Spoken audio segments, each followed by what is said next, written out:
Well, what the heck is the DEA doing? CBD oil, the oil used by tens of thousands of people to treat childhood epilepsy, Crohn's disease, and multiple other medical conditions, is now a Schedule I drug. Why this move is completely wrong and the consequence of it in a reality check you won't see anywhere else. Well, it was a move that happened quietly but has enormous ramifications. The DEA has reclassified CBD oil as a Schedule I drug. Specifically, here's what they did. Marijuana, which is correctly called cannabis, is already a Schedule I drug. That status means that the drug, according to the federal government, has no medical use or value, which is provably untrue, and is highly addictive, also provably untrue. Now, with that Schedule I status, cannabis is lumped together with drugs like heroin, which actually have no medical value, and those are highly addictive. So what exactly is CBD oil? Well, inside of a cannabis plant, there are 400 plus ingredients, including dozens of different kinds of cannabinoids, which can be extracted as oil. CBD is a particular kind of cannabinoid oil, and unlike THC, the chemical that can give you a high when it's smoked, CBD is not psychoactive. That's really important. It means it does not have the ability to get you high. Earlier this year, I spoke with a local mom whose little son Hawk takes CBD oil for medical purposes. Our doctor came into the room and he just looked at me, and you can't read a neurologist's face because they're so, sort of stoic. That's a good word for it. He said, well, I'll tell you this. He said, the brain waves have calmed down. He said, even the background waves have calmed down. There's no more hard spikes, which are called hypsarrhythmia. He said, I would consider this 1,000 times better. And he just looked at me and said, whatever you're doing, just keep doing it.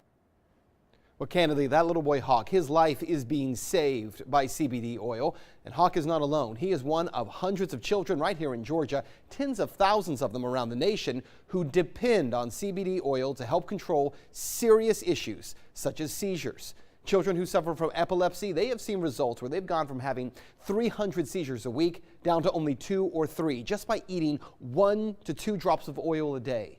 CBD is saving lives. So is THCA, the acidic form of THC, and THC oil. So why did the DEA feel the need to make this distinction? Well, essentially, the DEA created a new category of drugs specifically for cannabis called marijuana extracts. In short, the DEA is clarifying that cannabis isn't just illegal, but any naturally occurring oil extracted from that natural plant, they say, has no medical value and is highly addictive. And that is absolutely untrue. And to see how untrue, consider the fact that the U.S. Department of Health and Human Services holds a patent on CBD and cannabinoids. I've shown you this before, but U.S. Patent 6630507 lists cannabinoids as antioxidants and neuroprotectants. HHS holds the patent on using CBD and other cannabinoids for the purpose of treating Alzheimer's, Parkinson's, autoimmune diseases like Crohn's, and even HIV. So what you need to know is that, once again, for the DEA to claim that CBD and other cannabis extracts have no medical value, while HHS holds a patent on those same extracts as medicine, is beyond ludicrous. But what's more, the DEA doesn't even have the authority to do this. In this case, the DEA is trying to create a new category of dangerous drug simply because some bureaucrat has decided that the oil from this plant should be illegal to possess. And that is an authority the DEA doesn't have. The agency is tasked with enforcing the law, not creating or expanding them.